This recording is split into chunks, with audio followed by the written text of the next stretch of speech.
Aloha, shalom, namaste, all of that shit. So let me catch you up quickly on my last week.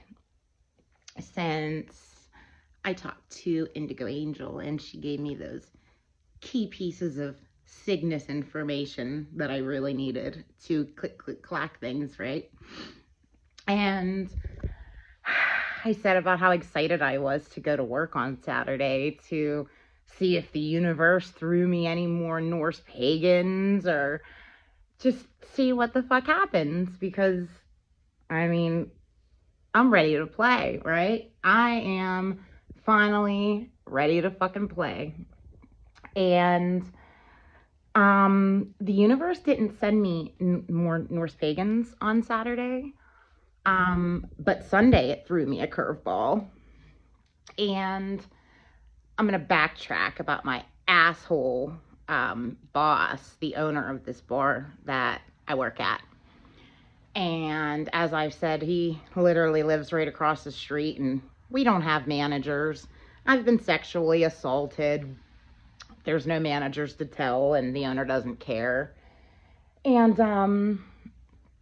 a little while ago, I messaged them in the group chat because they group chatted everybody and was like, you guys need to step up your game and, you know, we need to crack down on the problems there. And I texted in the group chat. I was just like, hey, you know, as far as I've seen since I've been here, I started on Valentine's Day and, you know, it seems like the problem is that we don't have any managers and we have a dishwasher who like freaks out and like threatens to kill people all the time. Like, we had this dishwasher and he would fucking flip out for hours that he was going to shoot everybody, and everybody's calling the boss, Jamie. Everybody's calling him and going, hey, this dishwasher's like threatening to murder everybody. Like, could we maybe call somebody for like professional help or something? Like, can you come over here and do something?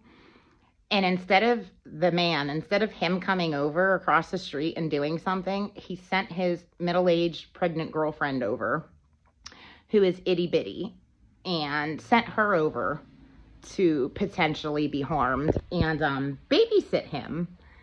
For like an hour, she stayed there the one day, and then as soon as she left, he started freaking the fuck out again. He still works there, all of this shit, but I specifically said, it's creating a hostile work environment that we're all scared of this super unpredictable dishwasher, and we have all of these problematic people coming over, and we can't get help to do anything. And what this guy will do is, and he's done it to like 10 people since I started there, they'll send the schedule out Monday night at 8 p.m. that starts Tuesday at noon. Like, no give a fucks. And when he wants to fire people, he'll just send the schedule out without their name and then like make them have to figure out that they just are fired, and he's just silently hoping they go away. So, real piece of shit. Real piece of shit. So I go to work on Sunday, and this one guy comes in. He's a regular, but he comes in with another dude. He had an Afghanistan vet hat on, and he looked to be around my age, and I mean, there was nothing like super standoutish, like, you know, he was just like a normal person. And we're bullshitting, and he has snake bite piercings and like some shit up here, and he's got some tattoos, and I was just like yeah, like a whole snack is what was in my head. And just wait, ladies, especially Scorpio women who like to have sex and then they get that blamed on their manic bipolarness. That's actually just, if you've ever experienced like hypersexuality after a breakdown, that's just another way of being thrown back into hell, your lower three chakras, by negative entities in your mind, actually looking back. And whenever you wake up, wait till you never want touched again. Literally, that's what happens. You have full fucking understanding of everything that has ever happened to you. And sometimes you have the ability to look back and actually see the entities going in the background and just fucking up bunches of people. Literally. Just like that fucking Supernatural episode with those assholes voiding angels contracts early. How they have that little fucking asshole demon running around, and he's just running around, he's going, and he's fucking shit up. Yeah, that's what's really happening. But anywho, I'm pretty sick of like patriotic people myself. I literally just can't even. I can't stand to be around them. I don't understand. Like, oh, it's bad. Really turns my stomach for everything I ever thought that I was. And, but I'm talking to this guy, and he was telling me that, like, he's been single for 2 years, and, like, he never comes out. He just happened to, like, stop there with a buddy. He's back from Virginia because he is a 17-year Army infantryman and a vet. And, like, as a convicted felon, I've always just kind of had, like, it's a fantasy about, like, being with a cop or, like, a military person. Just because it's, like, bad and good stuff. And it's, like, it's just the truth. But then, wait. It doesn't matter. You could see a whole fucking snack walk in and be like, oh, the shit I'd do to that person. And then it's like, but the shit that person could do to me because of dark entity attachments and energy transfers and, like, don't fucking touch me. Really sucks. It's really fucking frustrating. Then you realize that everybody doing that semen retention shit's right, and you're not supposed to just be popping shit off, giving it away to the fucking little low vibrational bad guys out there. Siphoning your nut is what it looks like. And I was like, yeah, I've been single for like a year. I went through a lot of shit last year, and I've just been working on me ever since. And like, I just can't even tell you how uninterested, like, I am in anything. Like, it's just fucking crazy. And he's like, yeah, I'm totally at that point too. And we were just bullshitting. Like, it was no big deal. And I'm very awkward. Like, when people hit on me, I'm just like, like Peter Griffin. Like, I am so awkward and uncomfortable. But so this guy leaves, and this is Sunday night. One of my bartender buddies, my little bestie, her name is Mercedes. She is bipolar, because she has an Indigo 3 contract on her ass, and she has multiple souls, and is very, very close on her own to the truth. And she was going on a date with somebody that looks like Lord Farquaad from Shrek. He looked like a Mexican, like a brown, good-looking Lord Farquaad. And she texts me, and she's like, I'm on my way to meet Farquaad. We're going to Applebee's. She's kicked out of every Applebee's. Like, she's not allowed in any Applebee's because she drinks so many fucking margaritas. She's just struggling. I fucking love her. So much potential. Slay girl. But she's like, I'm going on a date and I'll let you know how it goes. And I'm like, fucking word. And it was probably like 3 hours. Like 3 hours after this guy left, I was just having like super intrusive thoughts and wanted his number. So I texted her and I'm like, hey, the dude that came in with Brandon, like, I don't know how to like hit on people really. And I don't know like what to do with my hands, but could you maybe ask Brandon if his buddy looked at me and at any point thought that he would maybe like me, like, because I'm kind of just trying to have fun. Like, I'm trying to live my best life. Like, I'm so stressed out. Like, I feel like he's kind of like worth it. Like, can you do something? Like, can we talk to this? Like, can we figure this out? And so she gets this guy's number. She sends me it. She goes on her date with Lord Farquaad. And the next day on Monday, I am sitting over at this guy's house, and literally within like 2 hours of bullshitting with him, like we're just literally, this dude is so fucking cool. Like, so much potential. So much. This poor guy has been through fucking hell and was having to go to his 4th funeral in 4 weeks for military vets that he knew that killed themselves. And the VA has let him down, and the VA has let them all down, and this whole system is fucking trash. And we have homeless veterans sitting here, and people in the nut ward who are angels who can't get any help. And there's no money to give to Maui, and there's no money to give to Americans, but we're going to keep sending the adrenochrome factory called Ukraine money.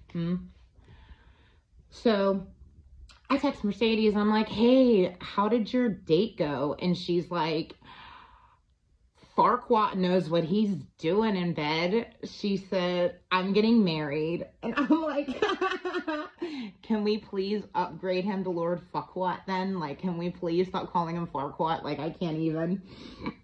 And literally me and this guy sat up and fucking talked forever. And I was like, yeah, I don't know. I just think we're kind of in a video game and it's kind of a simulation, and that's kind of square one. And he's like, do you really? And I was like, yeah, man, have you ever seen the movie Free Guy?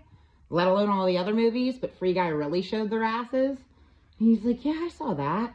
And I'm like, what if that was real life? And for $330 million in the box office, they got a whole bunch of people diagnosed schizophrenic and shit for pointing it out.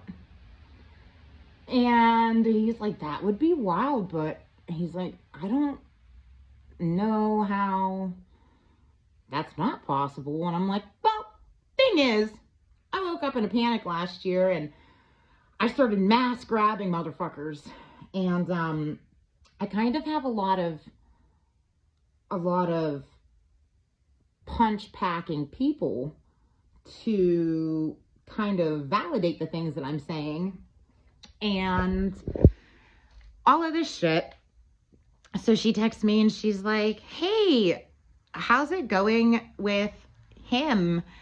And I texted this bitch and I went, I'm getting married. So fucking funny. So funny. And then she texts me at like 9 and she goes, why aren't you on the schedule? And I was like, oh, must be because I got silently fired. And I did. Because that place was running with no water, no hot water for almost a week. And the final straw was when I said, hey, if you guys don't get hot water, I'm going to call the health department. This is absolutely fucking sickening. And then they fired me for it. And I literally was so fucking pissed that I almost missed this guy. Like, I almost didn't even meet this motherfucker. And I'm sitting with this guy getting pissed. And I said me some shit in the group chat. And it is what it is. So it kind of threw me to this crossroads where now I'm unexpectedly an only parent with no job. Here we go again.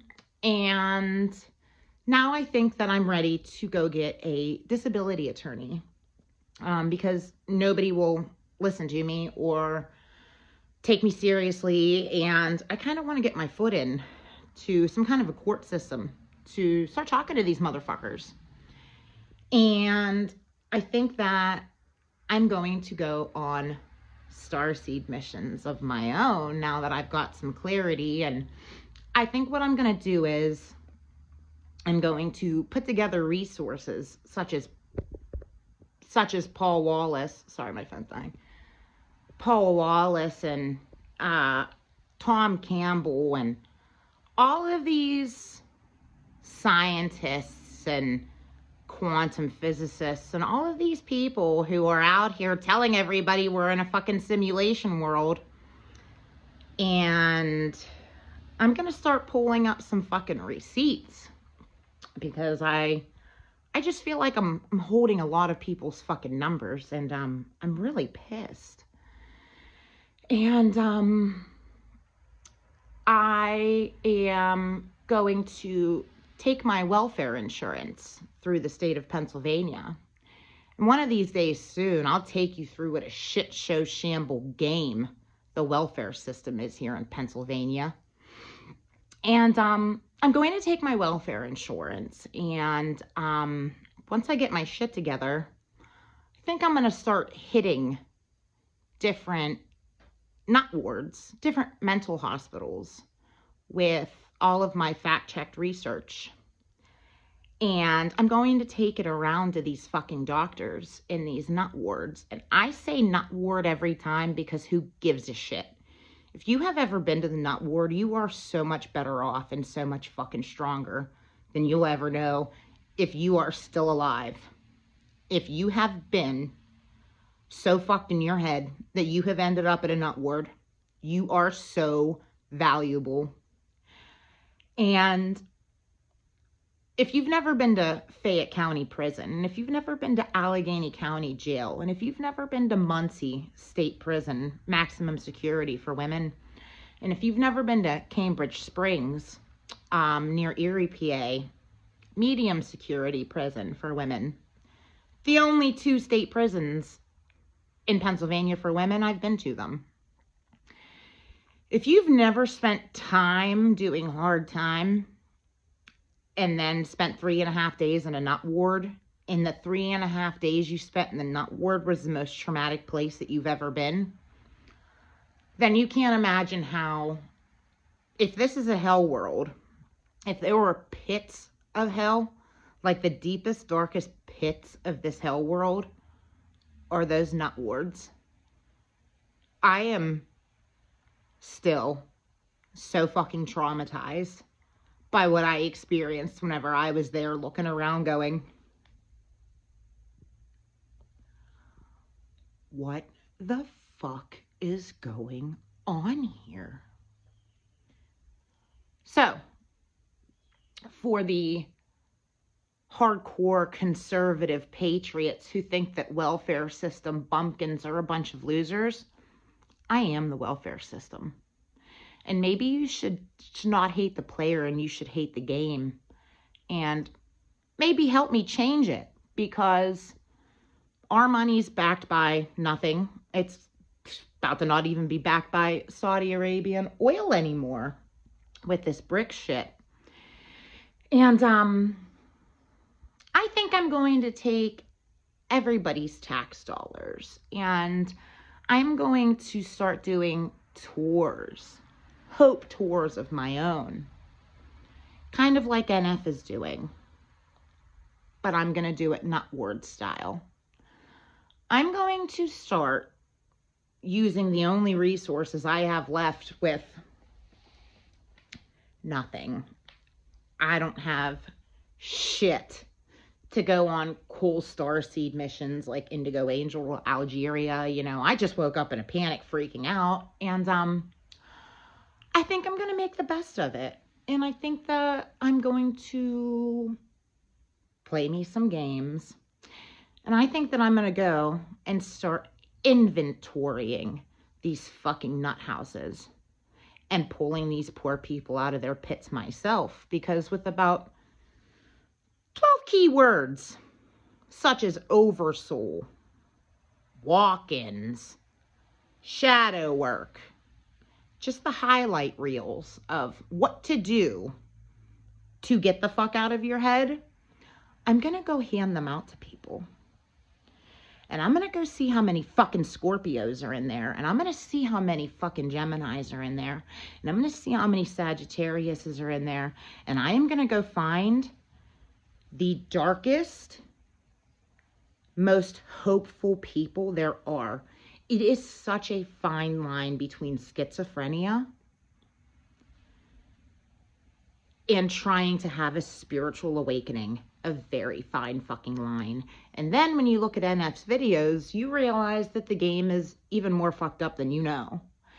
Because what's the difference between NF's videos, schizophrenia, schizoaffective disorder, bipolar? What's the difference? There is none. Except if I was just diagnosed with OCD at the mental ward, I would still be allowed to have antidepressants. But when you get diagnosed bipolar, manic bipolar, and not manic OCD, you're never allowed to have antidepressants again. Because they want everybody to off themselves. And I've got some shit to say about that. So, yeah, I think I'm going to take your taxpayer dollars and I'm going to go pull angels out of the nut wards. And if anybody has a fucking problem with that, let me know. Hit me up in my comment section. We'll go rounds about it. Leave your fucking loved ones in there languish like they're the crazy ones. If these nut houses don't get fucking cleaned up, there's not going to be any room for all of the Christians who have to realize that they've been in satanic death cults. And that the Vatican tricked them into being in death cults and they're following Satan. Thinking that they're on Jesus' side, not realizing that those two are not related. So, fun game we're playing. Doodles!